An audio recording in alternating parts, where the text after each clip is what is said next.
todos e todas.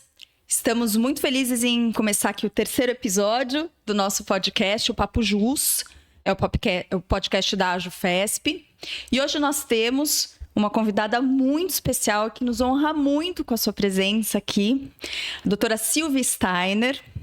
Queria mais uma vez dizer o quão felizes nós estamos em poder recebê-la aqui na AJUFESP para uma conversa sobre a vida, sobre a carreira, sobre as experiências e sobre o futuro. Eu estou aqui com o meu querido amigo e colega de diretoria, nosso diretor cultural, Etienne Martins, que vai me ajudar nesse desafio, né, muito prazeroso de entrevistar a doutora Silvia Steiner. Muito bem-vinda, muito obrigada pela presença, doutora. Eu que agradeço muito o convite. Para mim é um prazer muito grande estar aqui na AJUFESP com vocês. Como eu disse, o prazer é todo nosso. E eu queria começar assim já com uma questão, né? A senhora começou no Ministério Público Federal e depois veio para a magistratura no Tribunal Regional Federal da Terceira Região. Então eu queria saber por que juíza, em que momento que surgiu esse desejo, essa vontade, o que levou a senhora a essa decisão de embarcar nessa nova carreira? Bom, realmente foi embarcar. Para mim foi uma grande aventura, porque eu já estava há 13 anos no Ministério Público e muito feliz no Ministério Público Federal, já como Procuradora Regional da República. E eu acho que foi aquele desejo natural de enfrentar novos desafios. Acho que é algo assim, muito da minha personalidade, essa busca por novos desafios, depois de 13 anos de Ministério Público.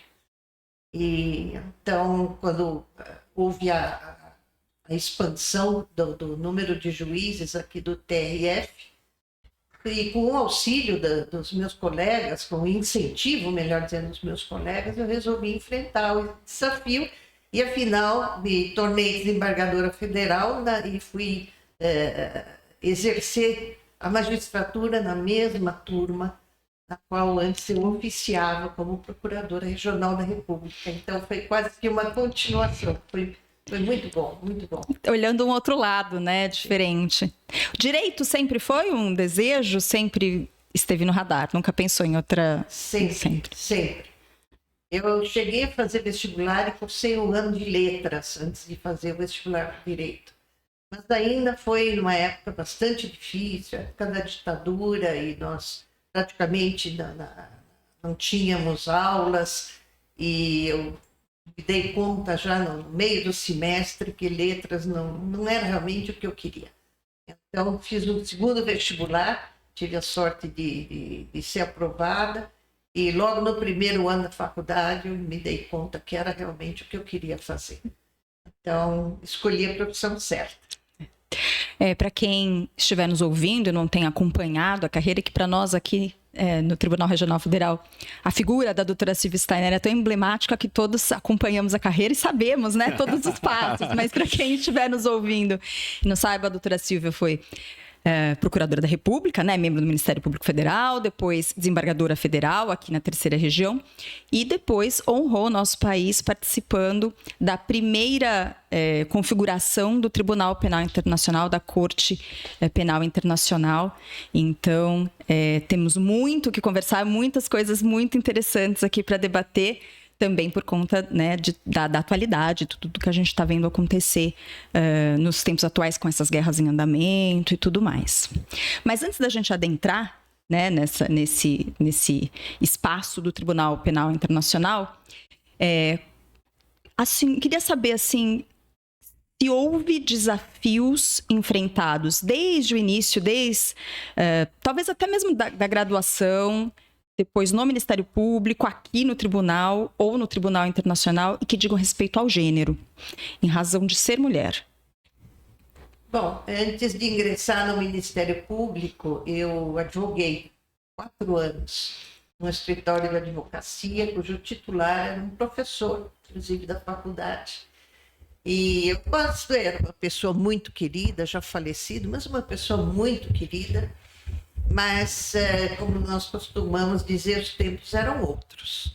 Então, ele era o titular do escritório e eu era a única advogada assistente dele. E não há a menor dúvida de qual seria o meu papel secundário. Por exemplo, substituir a secretária quando a secretária faltasse. Então, sentar na mesa da secretária, atender telefone, servir café para os clientes. Então, essa era uma função, vamos dizer, que eu aceitava, mas que eu já não entendia justa, na medida em que havia 4 estagiários no escritório, mas eram 4 rapazes. Então, parecia uma escolha, vamos dizer, natural, que a advogada fosse servir cafezinho para os clientes. Já no Ministério Público, e mesmo também aqui na magistratura, já não tive esse tipo de problema. Não me lembro de ter havido, exceto numa ocasião ainda no Ministério Público, em que eu me vi na posição de sofrer assédio por um colega. Foi uma situação muito pontual e que me deixou muitas marcas e muitas mágoas também, porque era um colega e amigo muito querido. Mas, como eu disse, os tempos eram outros e a gente se acostumava simplesmente, deixa para lá. Não era um tempo em que a gente levasse adiante esse tipo de situação como hoje se leva adiante. No tribunal, não. No tribunal, não me recordo de ter sofrido. Aliás, também o tribunal, desde que começou, depois da Constituição, né? O tribunal já era praticamente paritária a composição. Então, já todos acostumados a conviver, homens e mulheres, mas eu vi, vamos dizer, soube e acompanhei casos de assédio muito sérios, não comigo, mas até com funcionária do meu gabinete. Então, existe. Sim. Não sei se existia sim. Sim. É uma questão recorrente, né? Sim, sim. E Silvia, então, evoluindo aí na sua carreira, então você foi promovida a desembargadora aqui do Tribunal Regional Federal da Terceira Região e eis que em 2003 você fez parte da primeira configuração do Tribunal Penal Internacional. Como foi essa transição para você? Assim, primeiramente, qual o papel do Tribunal Penal Internacional? Por que um Tribunal Penal Internacional? Bom, Jenny, isso aí também foi uma das coisas que eu digo que foram colocadas no meu caminho que eu não havia buscado. Eu recebi um convite para participar de uma reunião nas Nações Unidas sobre a preparação das regras de procedimento do Tribunal Penal Internacional. Já havia sido aprovado o Estatuto de Roma. E eu, na época, eu confesso que eu sequer sabia o que era o Tribunal Penal Internacional. Mas achei interessante passar pela experiência e fui a Nova York participar dessa reunião como membro, como convidada de uma organização de mulheres, uma organização muito forte, muito grande, que fazia lobby, exatamente, lobby no bom sentido, do sentido de assegurar que as regras de procedimento tivessem o enfoque de gênero. E durante essas reuniões, na plenária das Nações Unidas, eu fiquei assim, muito aborrecida por ver que não havia ninguém na bancada do Brasil para discutir temas que, de repente, eu via a importância daquela temática toda. Então, quando eu voltei, eu entrei em contato com o então ministro da Justiça, que era o ministro José Carlos Dias, manifestei meu inconformismo do Brasil não estar participando das discussões e, a partir então da segunda reunião, eu compareci, mas já como delegada do Brasil. Então, fui a todas as reuniões, foi um período de 2 anos, 99 e 2000, em que a cada 3 meses nós tínhamos uma semana de reunião para discutir as regras de procedimento. Bom, terminaram, as regras foram aprovadas e eu esqueci o assunto, não. Continuei interessada, mas dei como missão cumprida. Em 2002, quando o Estatuto de Roma entrou em vigor, em julho de 2002, logo em seguida, então, se abriram as inscrições para que os estados indicassem seus candidatos. E houve uma movimentação que começou com a seção paulista da Associação Brasileira das Mulheres de Carreira Jurídica, e que resolveram indicar o meu nome. E na época eu recusei. Eu falei, eu sou desembargadora, estou com 23, 24 anos de serviço público, eu não posso largar a minha carreira numa aventura, mas isso é coisa para gente VIP, imagina. Eu sou abelha operária com muito orgulho. Mas, afinal, depois de algumas idas e vindas, o governo resolveu me indicar como candidata. Achou que minha experiência como membro do Ministério Público, magistrada, e já conhecendo o funcionamento do tribunal, que eu reunia as condições, então, para me tornar juiz. Então, logo no começo de janeiro de 2003, era a mudança do governo, a saída do governo Fernando Henrique e entrada do governo Lula. Não havia verba, então eu, com meus próprios recursos, fui para Nova York. Nunca vou esquecer, aluguei um quarto na casa de uma senhora de 85 anos. Fiquei o mês inteiro de janeiro lá, fazendo campanha junto com a missão diplomática do Brasil. E ao final, no começo de fevereiro, quando começaram as eleições, acabei por ser eleita logo no primeiro escrutínio. E realmente eu não acreditava, porque a minha visão vamos dizer, de participação num órgão internacional e num cargo tão importante era uma coisa assim que era para outro tipo de gente, não pessoas como eu, pessoas comuns, né? Era coisa assim, mas muito mais chique do que eu me consideraria.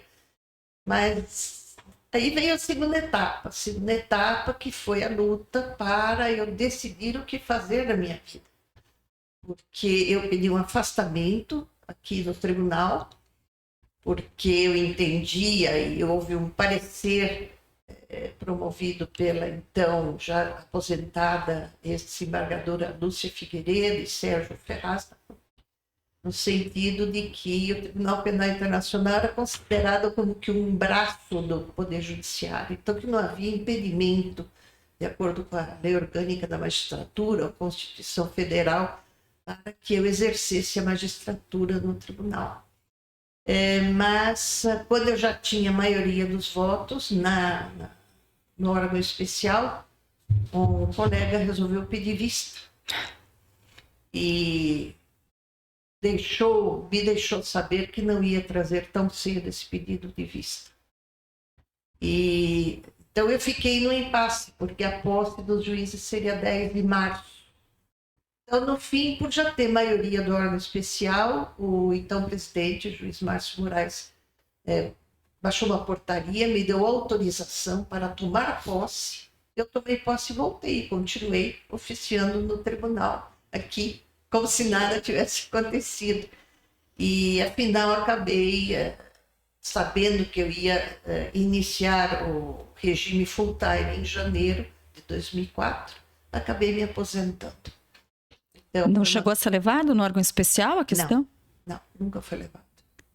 Então coisa. Eu me aposentei proporcionalmente, mas eu acho que, vamos dizer, mais uma vez eu digo, as coisas são colocadas às vezes na vida da gente, porque elas têm que ser como são. Então não me arrependi da decisão de me aposentar.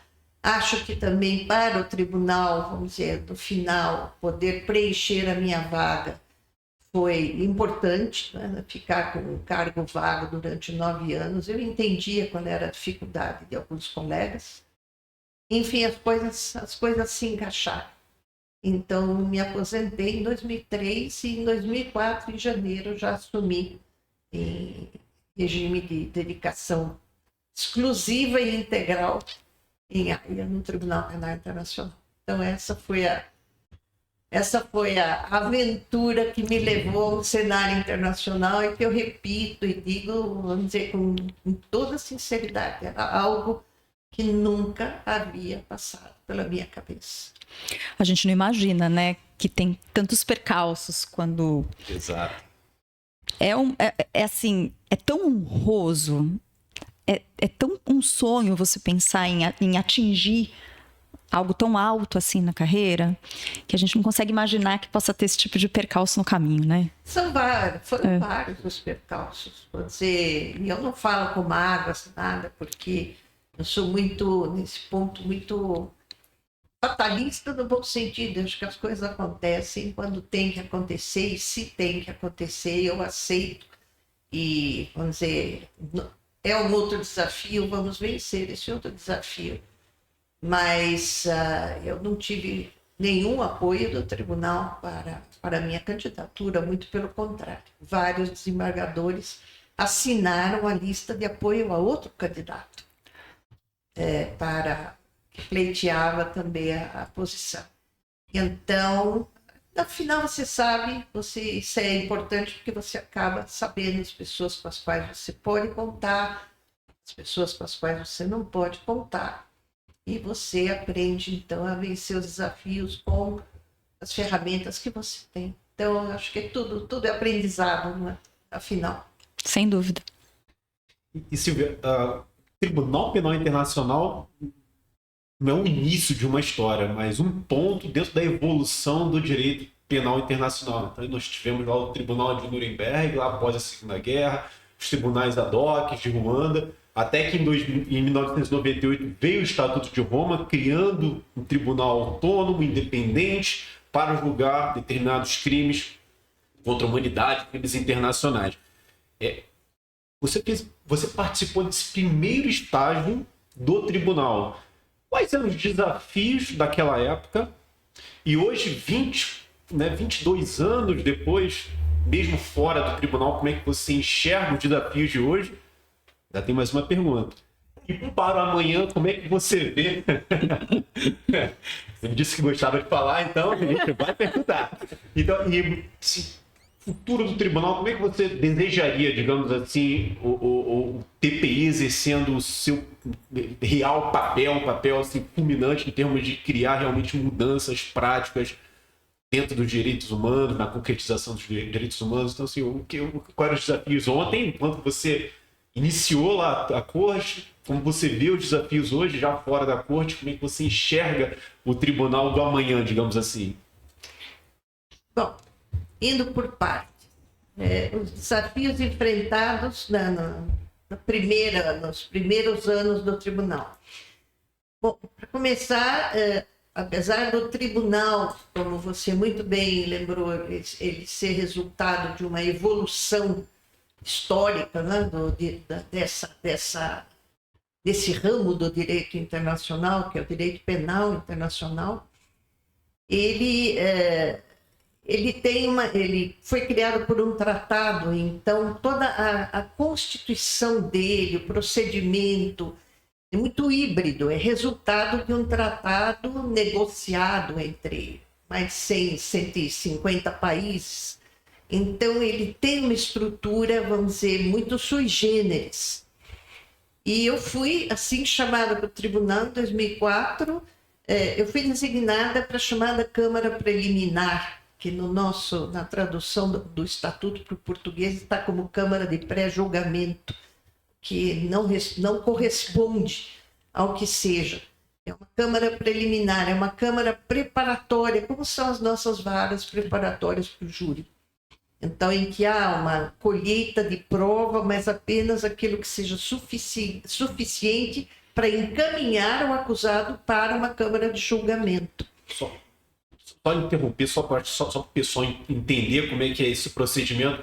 Há uma câmara que supervisiona a investigação, por exemplo, decreta medidas cautelares, como uma prisão preventiva, mas quando a denúncia é oferecida e recebida, o processo vai para uma outra câmara, cada câmara é composta por 3 juízes. Isso. É isso, né? Não é bem uma denúncia a ser recebida. Então, essa Câmara Preliminar supervisiona a investigação e é aquela que, ao final da investigação, ela é instada pela Procuradoria a expedir ou mandar de prisão uma ordem de comparecimento.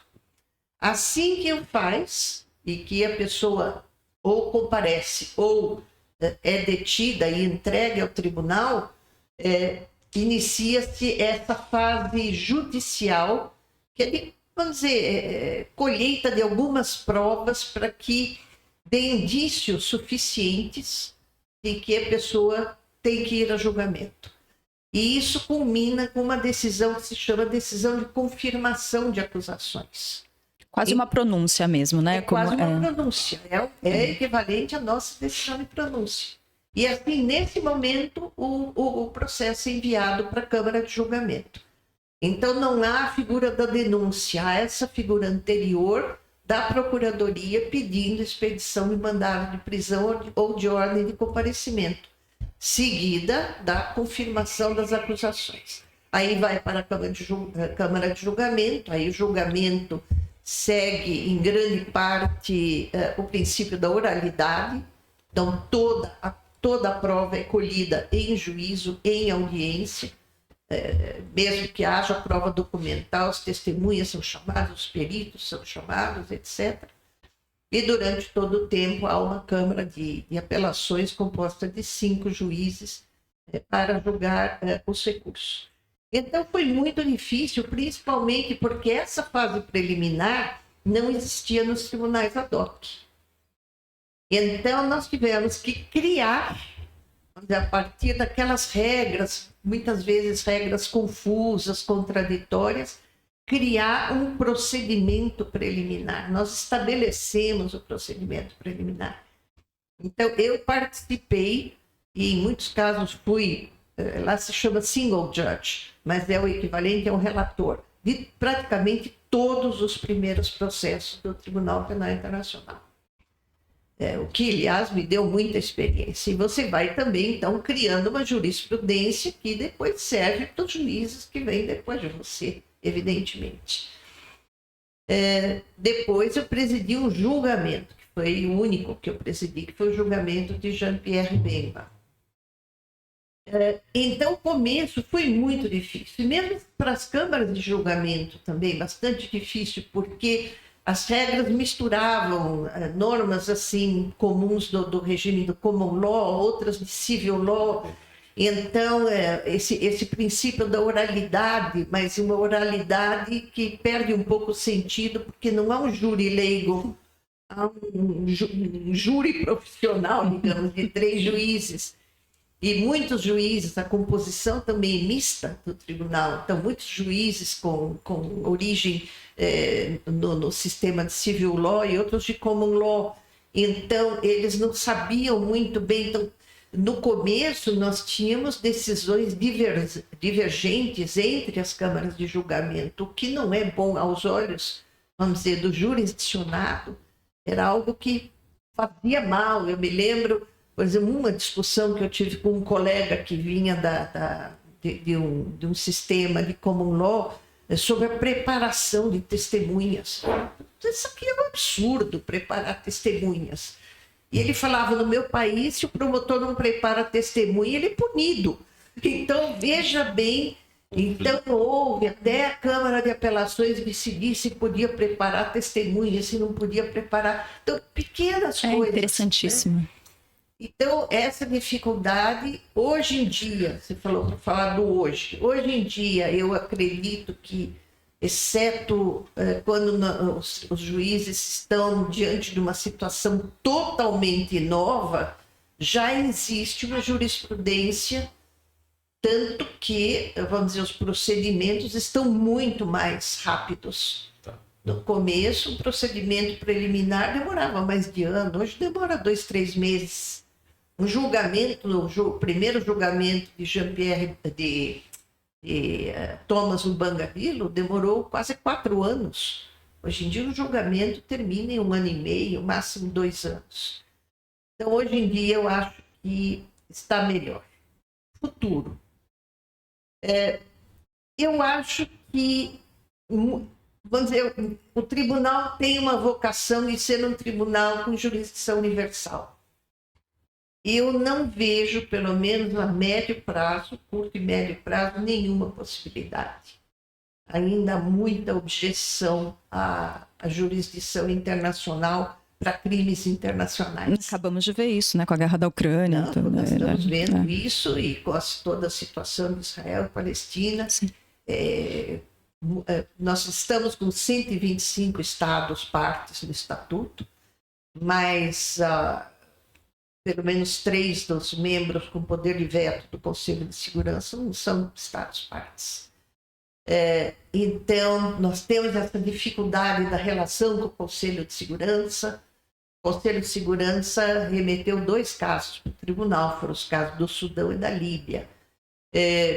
Mas a gente sabe que o Conselho de Segurança é um órgão político, então as decisões levam em conta, vamos dizer, a geopolítica, as relações internacionais. Não remeteu para o tribunal a guerra da Síria, não remeteu, nem vai remeter para o tribunal a questão da Palestina. Então, eu acho que ainda falta muito para o tribunal adquirir esse caráter universalista que é a sua vocação. Eu tive aula com um professor, uma vez ele trabalhava, ele era enviado pela ONU para fazer reports de situações de guerra, de violação de direitos humanos em várias localidades do mundo. Ele relatou uma situação que me chamou muita atenção. Olha, às vezes a gente vai para alguns locais muito tribais em que eles não usam as mesmas medidas que nós usamos. Então você se refere, olha, daqui até Guarulhos, vamos supor, são 25 quilômetros. Eles não têm essa unidade de medida. E aquilo para ele... E aquilo era um complicador porque eles usavam as medidas próprias e ele, como nessa função da ONU, tinha que traduzir aquilo dali. Aquilo me chamou a atenção porque eu falei, cara, isso aqui pode daqui a pouco parar no tribunal e como é que os juízes... Então, pegando esse ponto, houve algum caso do TPI que tenha lhe chamado a atenção de uma maneira particular?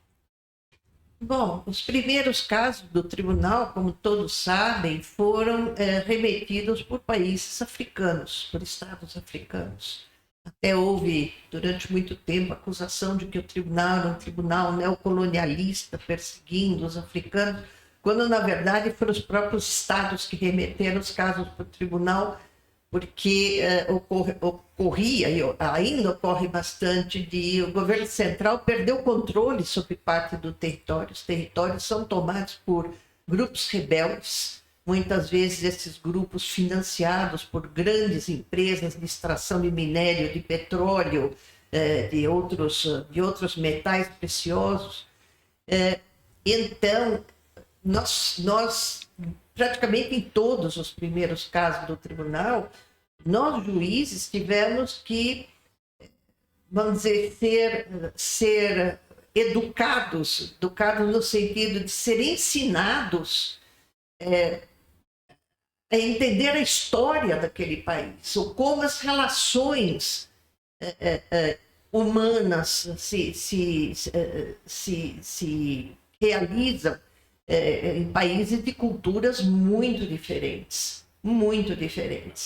Então, o primeiro caso do tribunal, o caso de Thomas Lubanga Dilo, que foi pelo crime de guerra de recrutamento e utilização de crianças como soldados em conflitos armados, que é um crime de guerra.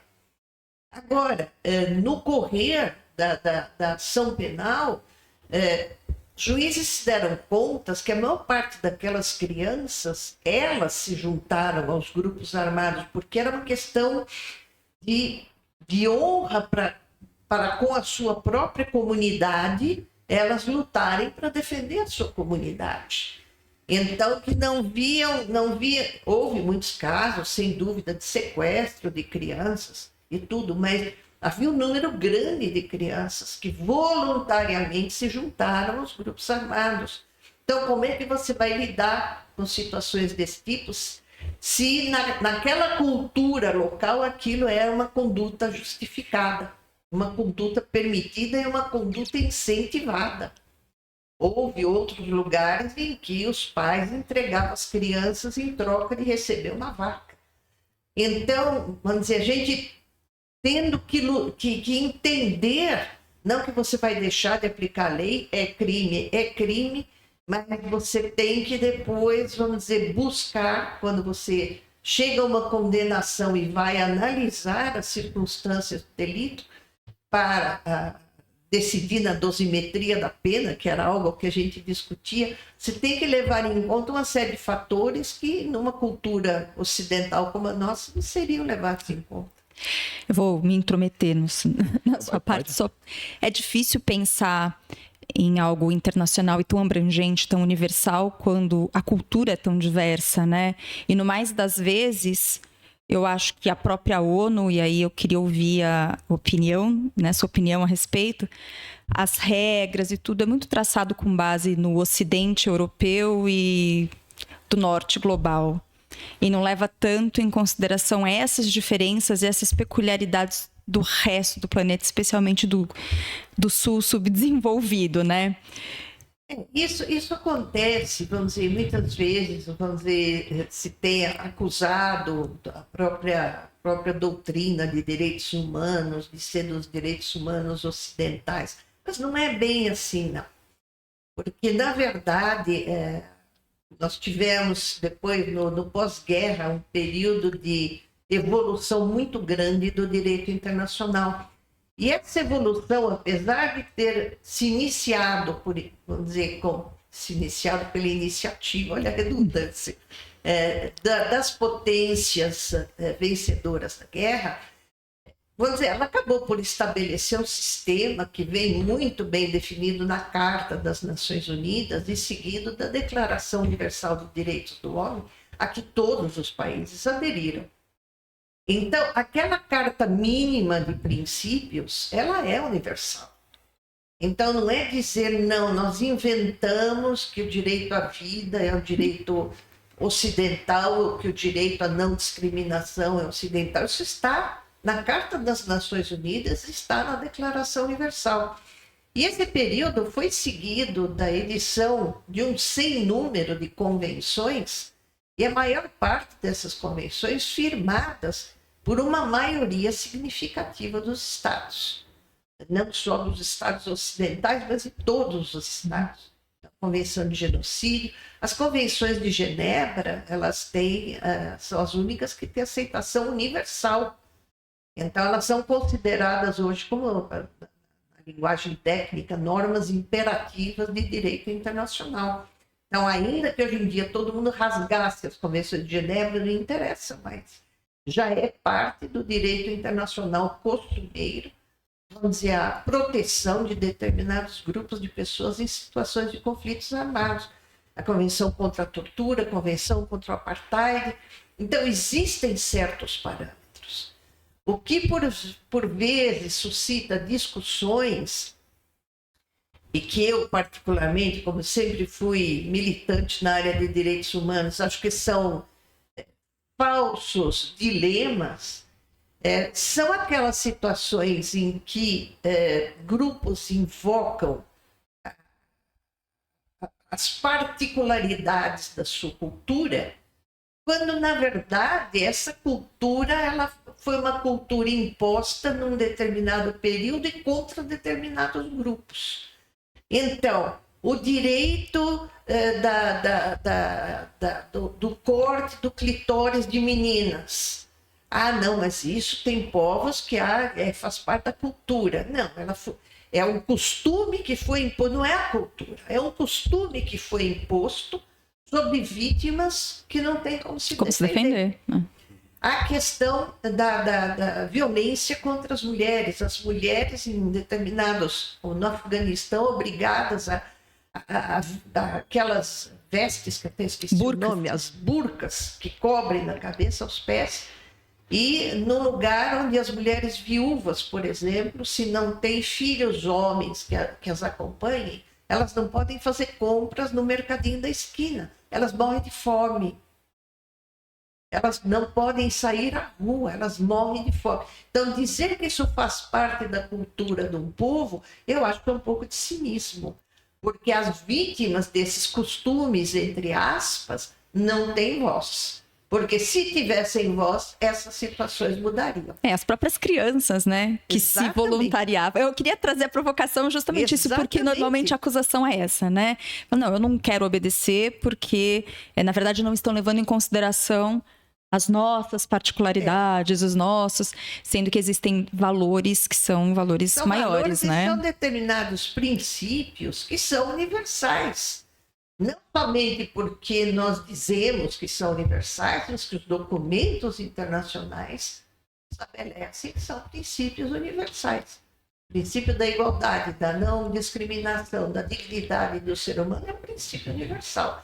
Então, se você tem determinados grupos ou culturas, entre aspas, em que a mulher é sujeita ao apedrejamento no estádio de futebol por conta de ter sido acusada de adultério, não é uma cultura. Isso, vamos dizer, é um costume imposto, e como costume ele pode e tem que ser alterado, porque ele vai contra toda uma normativa internacional que já está estabelecida. Era Norberto Bobbio que dizia, os direitos humanos, eles surgem quando eles têm que surgir. Agora, no momento em que surgem, não há mais retrocesso. Só há o acréscimo de novos direitos reconhecidos. Então, não tem como retroceder. Então, eu acho que essa é uma discussão difícil, porque quando ela surge e surgiu no caso do Lubanga, surgiu sem dúvida nenhuma. E agora, há pouco tempo, uma das últimas decisões condenatórias do tribunal, do caso Ongwen de Uganda, em que foi exatamente um menino que foi sequestrado, esse foi sequestrado para fazer parte do grupo armado, mas depois ficou, e depois da maioridade continuou cometendo crimes como maior de idade. Então ele foi vítima no começo e algoz depois. Então isso tudo tem que ser levado em conta acima, no momento da dosimetria da pena. Não como uma excludente, né? Não como excludente. E aí, só terminando minha intervenção, era justamente outra questão que me traz isso, é sobre uma pergunta bem direta, assim, se a ONU, da forma como ela está hoje em dia, está em crise ao não justamente enfrentar em determinados conflitos, em determinadas questões, todos esses crimes de guerra que vão contra esses princípios universais. Bom, essa é uma outra correção que eu acho sempre importante fazer. Primeiro, não é a ONU que está em crise. A ONU é um organismo importante, necessário, que desempenha um papel fundamental em assegurar um mínimo de respeito a determinados princípios na maior parte do mundo. O que está realmente em crise é o Conselho de Segurança. O Conselho de Segurança que foi criado, vamos dizer, pela Carta das Nações Unidas, e num momento histórico, em que aquelas eram as potências que dividiram o mundo em áreas de acordo com as suas áreas de influência e com o poder de veto. E este modelo não se justifica mais. Esse modelo não se justifica mais. Então, o fato de que se tenta a todo custo manter esse modelo num mundo que, vamos dizer, completamente, de um perfil completamente diferente, não existem mais as colônias. Guerra Fria, colônia. Não tem mais a Guerra Fria, não existem mais os países colonizados, as zonas de influência. Então, a reforma ou do Conselho de Segurança em si, ou das competências do Conselho de Segurança, no meu entender, é fundamental.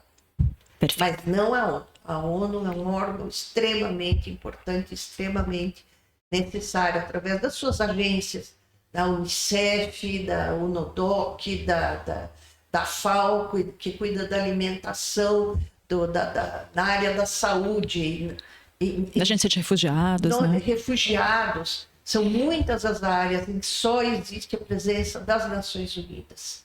Então, acho que nós temos sempre que prestigiar as Nações Unidas. Agora, mudanças no Conselho de Segurança não tem a menor dúvida. Fica constante na vida é a mudança, então. Exatamente. A depender do contexto, das circunstâncias, devemos nos adaptar para que Exatamente, porque atenda às demandas daquele momento, né? o mundo mudou, o mundo mudou. Então, vamos dizer, algumas coisas que ocorrem hoje, como, por exemplo, no caso da Ucrânia e da Rússia, em que a Rússia comete um crime de agressão. O crime de agressão é da competência do tribunal, mas a Rússia não é Estado parte. Então, eu não estou falando porque acho que o tribunal deveria intervir. Mas é obrigação do Conselho de Segurança punir qualquer Estado que faça uso da força contra o território de outro Estado. Agora, como é que o Conselho de Segurança pode exercer as suas funções se o Estado agressor tem poder de veto? Na questão da Palestina e de Israel, a mesma coisa. Apesar de Israel não estar no Conselho de Segurança com poder de veto, mas os países dão aquele suporte incondicional. Então, esse modelo não se sustenta mais. Ou então, a outra opção é fazer uma nova Carta das Nações Unidas. Aí muda todo o panorama internacional. Eu não sei se isso... Não sei se é para melhor, E Silvia, voltando aqui à sua atuação especificamente no TPI, você era membro do Ministério Público Federal, desembargadora federal e juíza do TPI. Como é que essas duas carreiras, como procuradora da República e como juíza, conversavam com a Silvia, juíza do TPI? Como é que a sua carreira como juíza e como procuradora influenciou de alguma forma o seu perfil como juíza do TPI? Mas com certeza. A experiência que eu levei daqui, primeiro como advogada, mas como advogada, como juíza e como membro do Ministério Público, acho que foi fundamental. Não foi sem razão que eu fui nomeada relatora de praticamente todos os primeiros casos do tribunal. Quer dizer, você aprende a interpretar a lei, vamos dizer, interpretar e aplicar a lei. E mais do que isso, como diz o artigo 21 do Estatuto de Roma, interpretar a lei, aplicar a lei, e tudo de acordo com os direitos humanos internacionalmente reconhecidos. Então, aí também a militância em direitos humanos também ajudou muito, o conhecimento de precedentes. O caso Lubanga, na fase preliminar, fomos nós que introduzimos, a minha Câmara, que introduziu a jurisprudência da Corte Interamericana de Direitos Humanos. Na Europa ninguém conhece. Até porque até então não havia nem tradução para o inglês, né? Agora parece que algumas decisões já são traduzidas. Mas então foi a minha Câmara que introduziu e depois no julgamento do Lubanga só se fala da Corte Interamericana. Então, vamos dizer, a experiência de vida é muito importante. Eu acho que também pode ser, como alguns colegas que tinham sido juízes a vida inteira, nas suas próprias jurisdições, e chegavam lá no tribunal assim com uma mentalidade um pouco fechada. Quer dizer, ele queria trazer o que ele fazia lá para o tribunal, e isso não é possível, porque o sistema no tribunal é outro. Então, eles demoravam muito mais para entender, vamos dizer, para abrir a cabeça e poder entender como trabalhar no outro sistema. O que para mim foi um pouco mais fácil, na medida que eu já havia transitado por outras áreas do direito. Não digo que tenha sido fácil, não, porque não foi. Mas... A gente nem imagina, né? Não foi nada. Foram dificuldades de todos os lados. Começar a dificuldade pela primeira vez na minha vida, morando fora do meu país e longe da família. Quer dizer, eu fui sozinha. Então, assim, uma sensação de solidão também muito grande. Mas eu acho que ajudou, Etienne, ajudou e muito a minha experiência aqui por todas as áreas pelas quais eu transitei. Maravilha. E, bom, uma pergunta agora pessoal. O que a Silvia faz nas horas vagas? A gente já conversou bastante sobre a carreira, sobre o lado profissional, mas o que a Silvia faz como hobby, nas horas vagas? Um projeto pessoal que você esteja fazendo e queira falar para o pessoal que está nos assistindo? Bom, eu estou aposentadíssima, tanto aqui como lá. Então, muito ativa, né? mas muito ativa. Eu tenho atuado bastante aqui na Escola de Direito da Fundação Getúlio Vargas, como pesquisadora, e coordeno um grupo de estudos em Direito Penal Internacional. E também coordeno, dentro desse grupo, todos os anos, nós separamos 4 ou 5 alunos que fazem parte das Moot Court Competitions do Tribunal, que é uma experiência interessantíssima para os estudantes. E fora isso, eu estou presidindo um instituto, chama-se Instituto Eduardo Correia, a sede no Rio Grande do Sul, de Direito Penal, Direito Constitucional e Filosofia do Direito. Então, nesse instituto, nós organizamos também podcasts. O ano passado, organizamos um grande seminário lá em Porto Alegre. O tema central era a questão do direito à inteligência artificial. Então, um tema bastante atual. E então, fico o tempo inteiro ocupado com esse tipo de atividade, que me dá muito prazer. Mas, diferentemente, né, das outras funções que eu ocupei na minha vida, eu posso fazer de acordo com o meu ritmo, vamos dizer,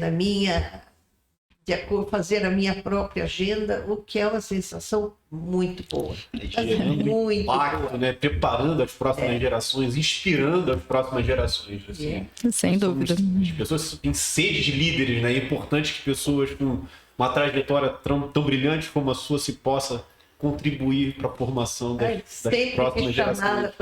Para dar palestras, eu tenho dado muita palestra, mas muita. Isso, a pandemia também ajudou muito, porque nós aprendemos a trabalhar com as palestras virtuais. Sim. Então, palestras pelo Brasil inteiro. Então, a minha agenda está cheia, mas como eu digo, é uma agenda que eu decido, eu manejo, eu acomodo. Então, a vida está muito boa, não posso reclamar. Só uma última pergunta antes da gente ir para o ping-pong. Opa! Você já chegou no Tribunal Penal Internacional, um cargo assim, que super alto, enfim, um sonho para muita gente. Há algum sonho que a Silvia não realizou ou gostaria de realizar, seja pessoalmente, seja profissionalmente?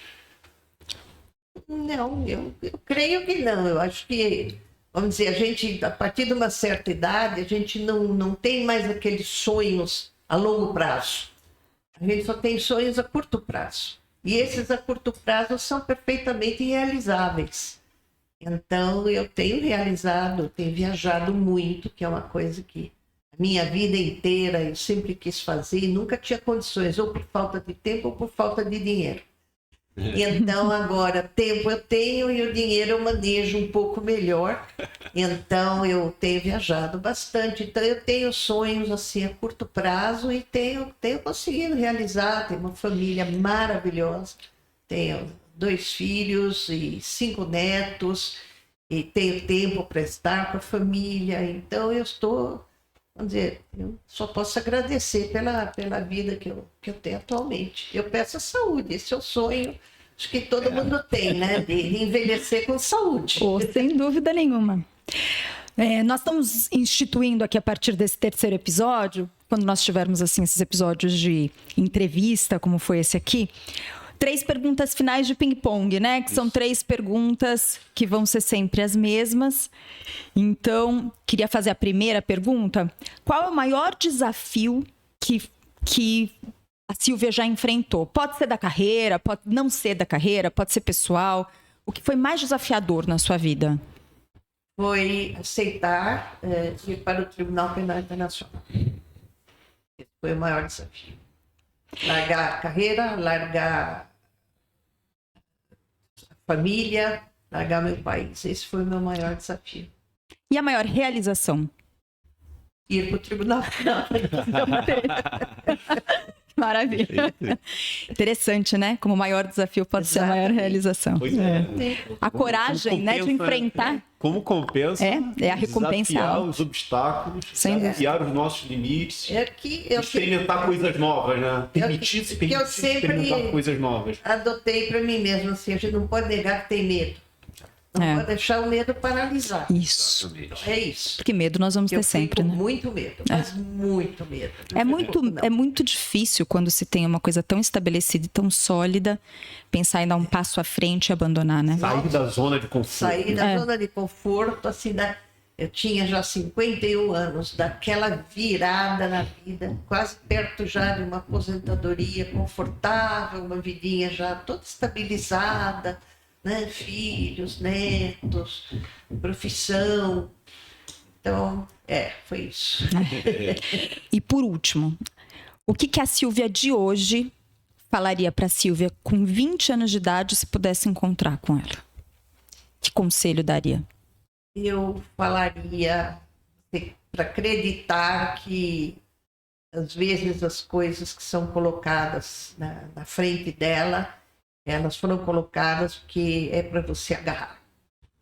Então, não se deixe, não seja tímida, não fique com medo, ou fique com medo, mas enfrente o medo, porque se foi colocado na tua frente, é porque é para ser. Acho que é isso que eu falaria para ela. Essa mensagem é uma mensagem poderosa. A gente tem muito medo com 20 anos, né? Pois é. Muito medo. Pois é. Muito tem que medo. tomar decisões importantes. Né? Muito medo. Olha, eu não tenho nem como agradecer pela conversa maravilhosa. É uma felicidade muito grande e uma inspiração muito grande para mim poder estar aqui, ter essa conversa e ouvi-la. É, assim, encantador. Queria agradecer, assim, do fundo do coração por ter aceitado essa nossa proposta, ter vindo engrandecer o nosso podcast. Muito obrigada. Bom, eu é que tenho que agradecer vocês dois, a todos, vocês três, né? Estamos com a Luísa aqui, que está fazendo a nossa operação.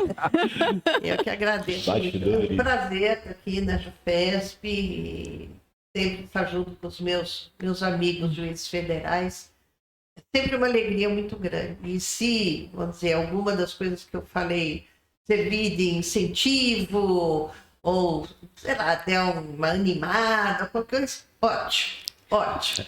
Se não, vamos dizer, o papo entre amigos é sempre uma coisa muito boa. É uma das coisas que eu sentia falta lá, das noitadas da frente de cerveja e linguicinha com os meus colegas juízes federais. Sinto muita falta disso.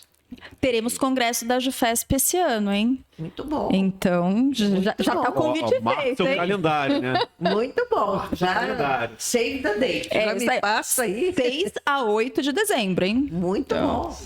Estaremos lá. Muito obrigada pelo convite. Obrigado. Para mim é um episódio particularmente especial. Agora que já estamos no final, eu posso falar, mas eu sou um grande fã da Sílvia. Exatamente. Não, durante o mestrado eu fiz 2 projetos de pesquisa sobre o TPI.